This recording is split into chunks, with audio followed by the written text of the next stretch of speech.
News bell network మీడియాకు స్వాగతం. శ్రీకాకుళం జిల్లా పాతపట్నం మండలం పాతపట్నం మేజర్ పంచాయతీలో హౌసింగ్ బోర్డు కాలనీ నందు ప్రజలు నివాస ప్రాంతంలో ఇళ్ల మధ్య మద్యం దుకాణం కేటాయించడంపై వైఎస్సార్సీపీ రాష్ట్ర క్రమశిక్షణ కమిటీ సభ్యులు మాజీ ఎమ్మెల్యే శ్రీమతి రెడ్డి శాంతి నాయకులు స్థానికులతో కలిసి అక్కడ నిరసన తెలియజేశారు.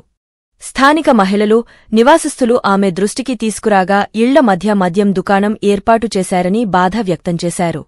దీనిపై తక్షణమే అధికారులు చర్యలు జరిపి మద్యం షాపును అక్కడ నుంచి ఎత్తివేయాలని, లేని పక్షంలో స్థానిక ప్రజలతో ధర్నా చేయడానికి సిద్ధంగా ఉన్నామని హెచ్చరించారు.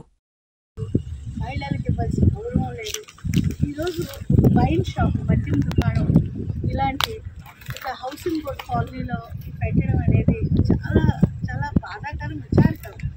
అసలు దీన్ని పూర్తిగా మేము ఖండిస్తున్నాం. ప్రోటోకాల్ ప్రకారంగా మద్యం దుకాణాలు అనేవి ఎప్పుడు కూడా హౌసింగ్ కాలనీస్లో బడి దగ్గర, గుడి దగ్గర ఎక్కడ కూడా కొనుక్కోరు.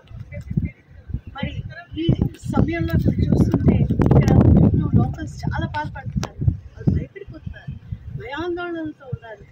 వాళ్ళకి తిరిగి మరి భయపడుతున్నారు. అసలు ఇక్కడ స్థానిక ఎమ్మెల్యే మరి కూటమి ఎమ్మెల్యే మామిడి గోవిందరావు గారు కూడా ఇందులో వాటా ఉన్నట్టు మరి ఇక్కడ అందరికీ చెప్పుకుంటున్నారు.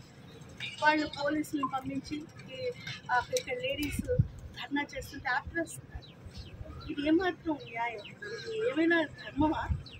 ఒక రెసిడెన్షియల్ కాలనీలో ఈ తాలూకా వ్యాపారాల కోసం, అవినీతి అక్రమాల కోసం, ఆక్రమణ కోసం మద్యం దుకాణం ఓపెన్ చేయడాన్ని వైఎస్ఆర్సీపీ పూర్తిగా ఖండిస్తుంది. ఎప్పుడు కూడా ఆడబిడ్డల తాలూకా గౌరవం కాపాడేందుకు